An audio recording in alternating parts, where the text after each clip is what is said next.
नमस्कार।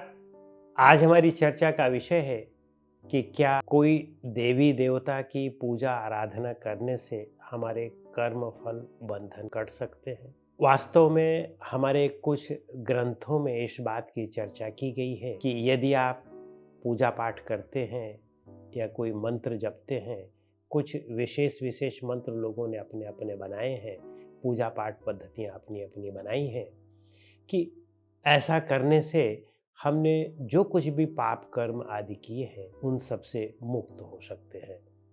तो आइए हम लोग इस पर विचार करते हैं। जो कुछ भी हम कर्म करते हैं उसका परिणाम हमें मिलता है, और कर्म हम सब ज़्यादातर गलत करते हैं लेकिन परिणाम अच्छा चाहते हैं। कर्म गलत करने से परिणाम भी जो है वह गलत मिलने वाला है। यदि कर्म अच्छा करेंगे तो परिणाम अपने आप ही अच्छा मिलने वाला है। यह तो प्रकृति का नियम है। लेकिन क्या पूजा पाठ, आराधना, मंत्र जप या तीर्थाटन आदि करने से या किसी देवी देवता के या किसी गुरु के सानिध्य में जाने से हमारे कर्म फल बंधन मिट सकते हैं? प्रश्न यह है।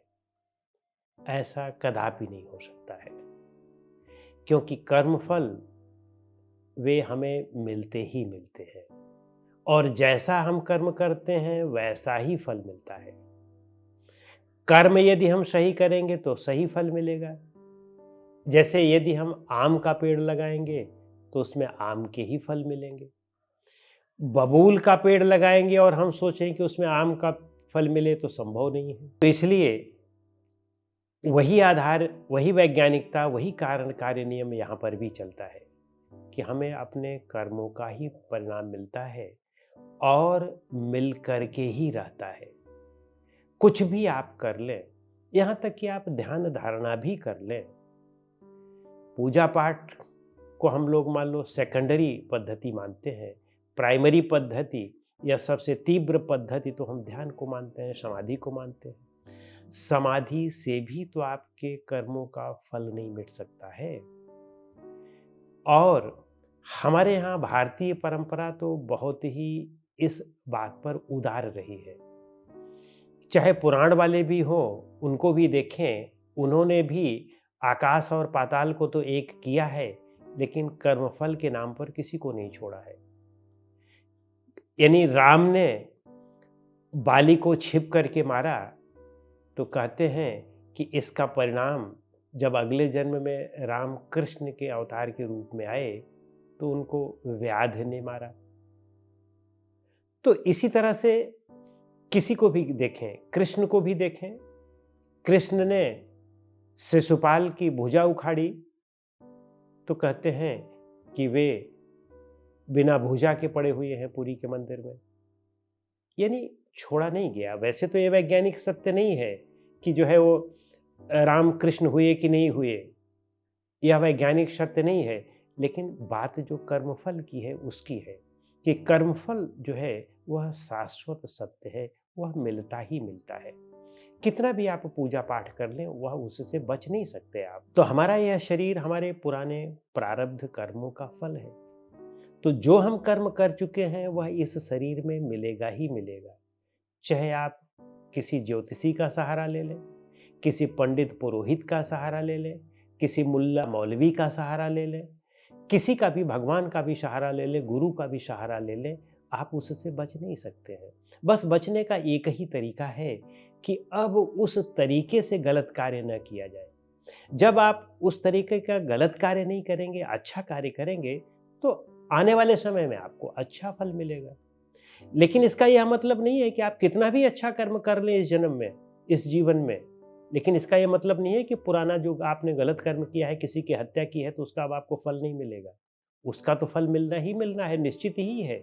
चाहे आप कितना भी पूजा पाठ कर लें, कितने भी मंत्र जप लें, हजारों करोड़ों की मात्रा में आप गायत्री मंत्र जप लें, शिव का मंत्र जप लें, राम का मंत्र जप लें, या किसी भी संप्रदाय के हों, किसी भी धर्म जाति संप्रदाय के हों, कुछ भी आप कर लें, कहीं भी तीर्थाटन कराएं, कुछ भी कराएं, वह नहीं मिटने वाला है। लेकिन हमारे यहाँ कुछ ऐसे भी पोंगापंथी लोग हुए हैं, इसको भी मिटाने का प्रयास जिन्होंने किया है, और वह सिर्फ और सिर्फ अपने स्वार्थवश लोगों से धन कमाने के लिए, मान सम्मान कमाने के लिए कि आप ये मंत्र जप लें, आप ये कर लें, आप फला चीज़ें कर लें, कितना भी आपने पाप किया हो, आप सारे पापों से मुक्त हो जाएँगे।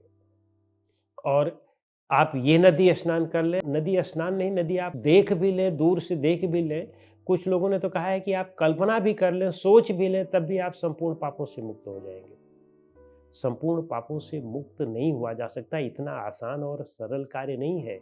नहीं तो इस संसार में कोई भी व्यक्ति ऐसा ना होता जो मुक्त ना हो जाता।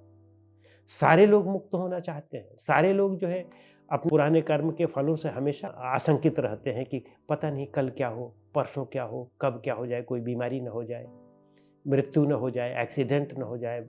हमेशा भयाक्रांत रहते हैं। क्यों भयाक्रांत रहते हैं? कारण यही है कि पिछले जन्म का कर्म देखा नहीं गया है कि क्या हमने कर्म किया है। वे सब तो तिजोरी में बंद वाली चीज़ें हैं कि तिजोरी में बंद चीज़ें हमें दिखाई नहीं पड़ती हैं कि क्या है उसमें। तो इसलिए आशंका हमेशा बनी रहती है और उसी आशंका को इन लोगों ने, जो कुछ धूर्त लोग होते हैं, समझदार और चालाक लोग होते हैं, मनुष्य की इस कमजोरी का फ़ायदा उठा करके कि कुछ भी हुआ होगा, आपने कुछ भी किया होगा, बस आप इतने मंत्र जप लो, आप यहाँ पर जप लो, आप बेल के पेड़ के नीचे जप लो, केले के पेड़ के नीचे जप लो, आप ये फला मंत्र कर लो, आप इतने दिन स्नान करके ये कर लो, वो कर लो, ये सब चीज़ें बताते रहते हैं। लेकिन विनम्रता के साथ कहना चाहूँगा कि यह सब बिल्कुल ही असत्य होता है और यह भ्रामक ही नहीं, यह पूरी तरह से असत्य है और यह केवल ऐसे लोगों की चाल है जो हमें मूर्ख बनाते हैं और समाज में अंधविश्वास भी फैलाते हैं। समाज में जो गंदगी फैलाते हैं वो तो अलग से ही, भ्रष्टाचार भी, व्यभिचार भी फैलाते हैं और ये चीज़ें गलत हैं। कृपया इन सब से बचें। बस केवल एक ही मार्ग है कि अब सही कर्म करें, अच्छा कर्म करें कि जिससे आपका यह जीवन भी सही हो और अगला जीवन भी अगर आप लेना चाहते हैं तो कम से कम वह जीवन भी ठीक हो।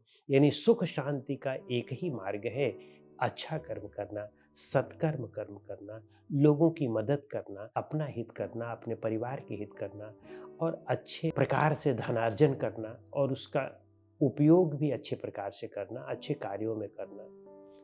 इस तरह से सत्कर्म करना शुरू करें और इसी से सामाजिक व्यवस्था भी बनेगी, पारिवारिक व्यवस्था भी बनेगी और हमारा अपना मन भी शांत और हल्का रहेगा। आप किसी को एक दिन थोड़ी-सी मदद करके देख लीजिए, कितना मन में प्रसन्नता रहती है।